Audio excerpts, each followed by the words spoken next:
The bright yellow eviction notice flapped on my front door like a cheap party streamer from hell. Right in the middle of a sunny Saturday barbecue smell drifting from every manicured lawn in Willow Creek Estates. And the woman who taped it there, Karen Delaney, our HOA president, stood across the street with her pastel cardigan and clipboard, smiling like she'd just performed community service by trying to bulldoze my life. You think suburban neighborhoods are peaceful? Try living in one where the real entertainment is watching Karen weaponize community standards while everyone else pretends not to notice the noose tightening around their own necks. My name's Ethan Brooks. 42.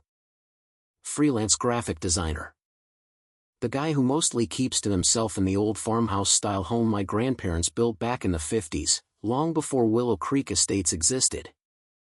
While the rest of the neighborhood went full McMansion with identical beige siding and perfectly edged lawns, my place kept its character, original wood trim, a wraparound porch that actually creaked, and a garden that grew real vegetables instead of decorative rocks.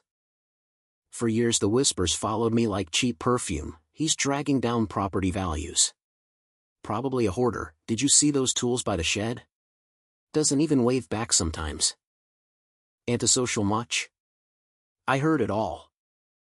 Smiled politely at block parties. Nodded when Karen lectured about curb appeal, and kept my mouth shut.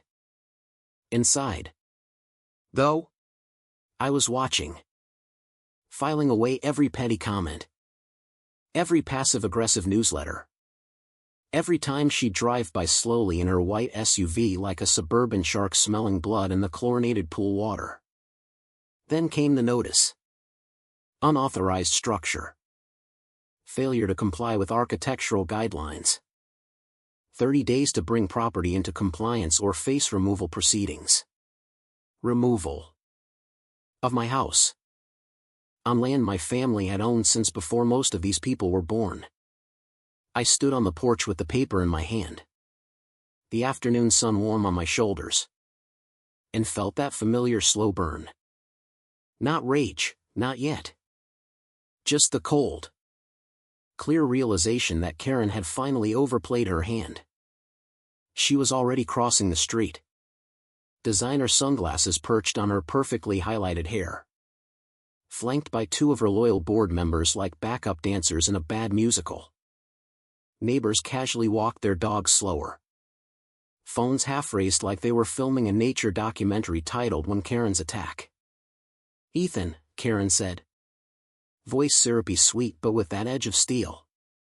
We've been more than patient.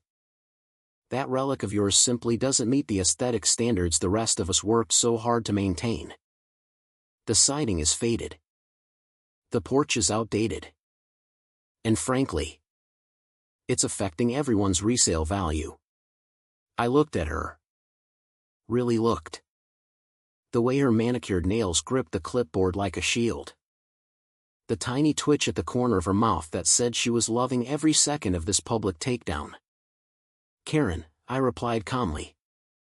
Loud enough for the growing audience. This house was here before your HOA even existed. Before the covenants. Before any of you decided beige was a personality trait. She laughed, a bright, practiced sound that didn't reach her eyes. Rules are rules, Ethan. They apply to everyone. Section 7.2 clearly states all structures must conform to contemporary standards. We can't have eyesores dragging the community down. You'll thank us when your property value goes up after the updates. A few neighbors chuckled nervously. One guy in a polo shirt shifted uncomfortably, muttering, Come on, Karen. It's not that bad. But she was on a roll. 30 days. Or we escalate. Fines start at $200 a day. And if necessary, well, the board has resources. I folded the notice neatly, tucked it into my back pocket, and smiled, the kind of smile that comes from knowing something the other person doesn't. You might want to check your maps again, Karen. Real carefully. Her sunglasses slipped down her nose just enough for me to catch the flicker of irritation. We have surveyed the entire community. Ethan. This is HOA jurisdiction. Funny thing about old deeds, I said. Stepping off the porch. They don't care much about your surveys. That was the moment the first crack appeared in her perfect facade. The next few weeks were pure suburban warfare. The kind that looks polite from the outside but feels like slow suffocation. Violation notices started appearing everywhere, tucked under my windshield wiper. Taped to the mailbox. Even slid into my newspaper. Improper trash receptacle placement. Non-approved garden edging. Exterior paint not an approved palette. One genius notice cited my unsightly collection of gardening implements visible from the street. I kept every single one. Dated them. Photographed them with timestamps. Stacked them in a folder on my dining table like a slow-motion middle finger. Because here's what Karen never understood, patience is a hell of a weapon when the other side is running on ego and fear of losing control. Meanwhile, the gossip machine went into overdrive. He's refusing to cooperate. Probably broke. I always knew there was something off about him. Karen made sure to mention my non-compliance at every neighborhood gathering. Her voice dripping concern for the greater good. I stayed quiet. Kept working. Kept watching. Then came the day I decided to stop playing defense. It was a warm evening. I walked down to the community pond, the pretty little lake everyone loved for summer picnics. Kids feeding ducks. And Instagram-worthy engagement photos. Karen was there with her usual court, gesturing grandly about upcoming maintenance projects while collecting checks for the annual Pond Improvement Fund. I waited until she finished her little speech. Then stepped forward with an old leather folder in my hand. Mind if I say something? Karen? She turned. That professional smile locked in place. Ethan. Always a pleasure. But this is a board matter. Actually, I interrupted mildly. It's a property matter. See? My grandparents didn't just build that house. They bought the land. All of it. Including this pond. And the parking lot everyone uses for overflow on weekends. I opened the folder and held up the yellow deed. Surveyor stamps. County recorder seals. Clear as day, the Brooks family owned the body of water. The shoreline. And the gravel lot that served as the main access point for half the neighborhood's events. The silence that followed was beautiful. You could hear the ducks quacking like they were in on the joke. Karen's smile froze. That's outdated. The HOA has authority over all common areas. Common areas you never actually acquired easements for, I replied. My family never signed your covenants. Never granted recreational access rights. You've been charging people maintenance fees for a pond you don't legally control. Cute. Her face did something fascinating, first confusion. Then a flash of pure panic. Quickly masked by righteous anger. This is ridiculous. We've been maintaining this lake for years. With what money exactly? I asked. Because the improvements seem to mostly involve your new kitchen remodel and those quarterly spa trips. A couple of neighbors exchanged uneasy glances. One mom who'd just written a check for the fund looked physically ill. Karen recovered fast. Voice rising. You're spreading lies to avoid responsibility. This is harassment. I just shrugged. Check the county records. I'll wait. The retaliation came fast and petty after that. More fines. A surprise health inspection complaint that brought county officials sniffing around my septic system.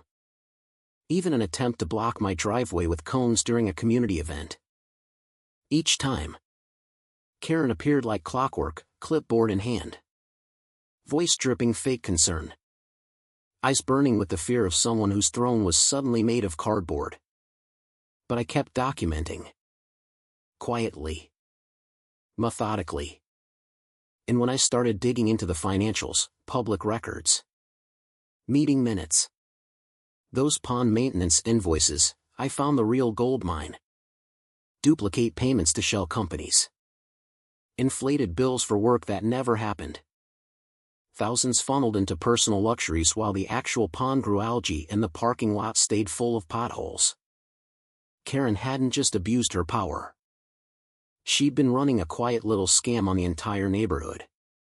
All while preaching about protecting our investment. The final confrontation happened at the emergency HOA meeting she called to address the ongoing threat to community harmony. The hall was packed. Folding chairs squeaked. People fanned themselves with the agenda sheets. Karen took the podium like a general addressing troops. Voice trembling with manufactured outrage. "This individual," she said, jabbing a finger toward me, has refused every reasonable request. He's spreading dangerous misinformation about our finances and our authority. We cannot allow one person to undermine everything we've built. I stood up slowly, binder in hand, and walked to the front. No drama. No shouting. Just facts. Karen talks about rules, I said. Voice carrying clearly. Let's talk about law instead. I laid out the deed first. Then the financial discrepancies. Then affidavits from neighbors who'd been quietly overcharged for years. One by one, people started speaking up, stories of unfair fines, threats, and sudden violations the moment someone questioned her. Her face went from confident pink to blotchy red to ghostly white. The clipboard shook in her hands. That perfect suburban mask cracked wide open, revealing the terrified control freak underneath. That's when the doors opened. 2 investigators from the state's Consumer Protection Office walked in, followed by a local detective. Turns out one of the neighbors I quietly tipped off had already started the ball rolling. The room erupted in gasps as they identified themselves and asked Karen to step outside for a conversation. She didn't go quietly. This is a witch hunt. He's the criminal here. But the handcuffs still clicked. The Queen of Willow Creek Estates was let out under bright fluorescent lights while half the neighborhood filmed on their phones. The other half looking like they'd just woken up from a long, expensive nightmare. In the weeks that followed, the HOA dissolved by majority vote. People started breathing again. Actual conversations replaced whispered gossip. Kids played by the pond without fear of being cited for excessive noise. I kept the land open. Simple rules. Written down. Fair for everyone, respect the space. Clean up after yourselves. No fees. No power trips. The pond went back to being what it was always meant to be, a shared place. Not a profit center for one woman's ego. My grandparents' old house still stands. A little weathered. Sure. But it's honest. And now, when neighbors walk by, they wave. Some even stop to chat. Funny how quickly the narrative changes when the bully loses the clipboard. So here's the question I want you to think about. Honestly, was Karen Delaney the real villain for abusing her position, scamming her neighbors, and trying to erase a family's legacy in the name of standards?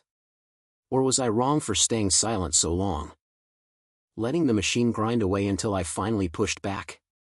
When the rules meet actual ownership and the law, who's truly in the wrong? Drop your thoughts below. I read every single one.